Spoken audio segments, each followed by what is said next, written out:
Ms. Filippetto brings to this position more than 30 years of experience within the Australian Department of Foreign Affairs and Trade, where she served in a variety of posts at headquarters, including as Assistant Secretary General of European Union and Western Europe branch. And we have more details in my office. And like I said, I'll be joined by Hubert Price shortly. Before we get to him, are there any questions for me? Yes, please. Yeah. This is Imran Ansari. I would like to draw your attention to Bangladesh. You may know that former Prime Minister of Bangladesh and key opposition leader Begum Khaleda Zia was jailed for 5 years for corruption. After her verdict, tens of thousand people come to the street to protest.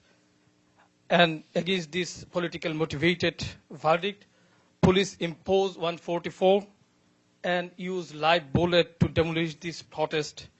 Thousands of opposition activists being arrested as per the media report.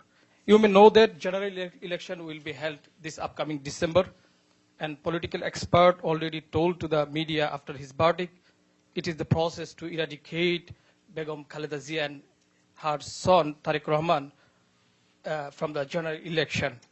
In this connection, what types of initiative taken by Secretary General, and could he send any special envoy to Bangladesh to resolve the political crisis? Well, first of all, we only recently received the reports concerning the arrest and the subsequent events. We're monitoring what the events are on the ground, and we will react accordingly. We would, of course, be concerned about any reports of violence. And at this point, we call on all sides to maintain calm. And we expect to have a further reaction after we've evaluated the situation further. Edie? Yes, you, and then you.